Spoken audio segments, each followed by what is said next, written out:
So it's time for us to look at more complicated setup of algebra. Because what we practiced so far is finding maximum or minimum of a function of two independent variables, and that simple condition of derivative being zero solves the whole problem. So you looked at the function of two variables and you wanted to minimize or maximize. Now the little change of that problem is very similar to what we did in calculus 1. So let's look back at calculus 1.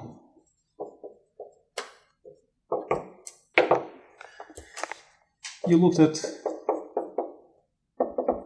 minimization or maximization of a function of one variable, and then this problem was about minimum over the whole line, or the whole domain. Now, a different problem is to minimize a function where the variable x is limited to some interval.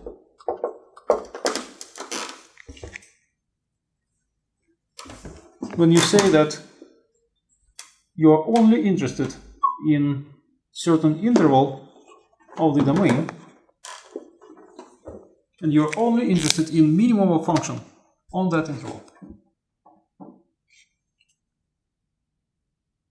So what's the difference? What was the difference in solutions? How did you solve this problem? Was it really a different problem?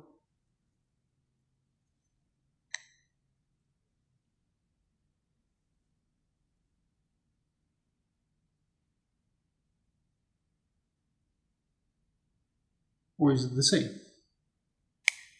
Is minimum on this interval the same as minimum on the whole line?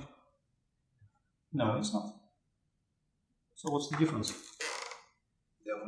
The second one has bounds. So that one has bounds.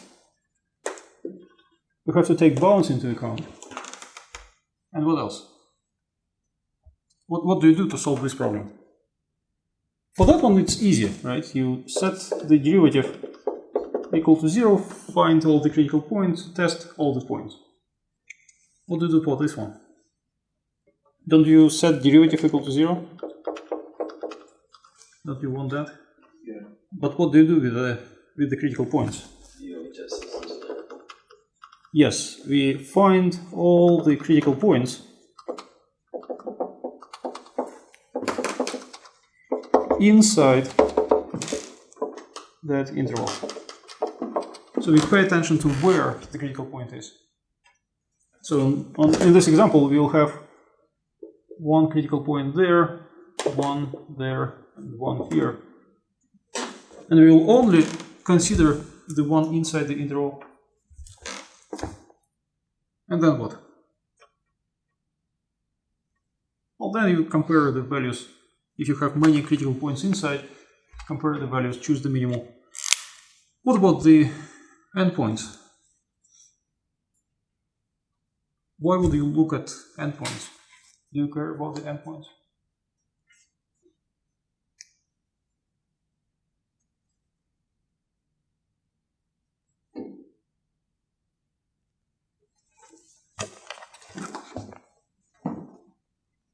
What if the function was a little bit different? What if it was like that? So in this example, you would have two critical points inside, but neither of these two will give you minimum of the function on the whole interval. Because the value of the function on the whole interval is minimized on the boundary. So you look at the boundary,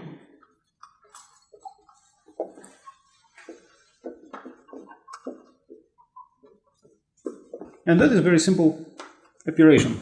You evaluate f of a and f of b, and then add those two values to the list of values to be compared, and choose the minimal among all of them. So now we are going to follow the same complication for a function of two variables.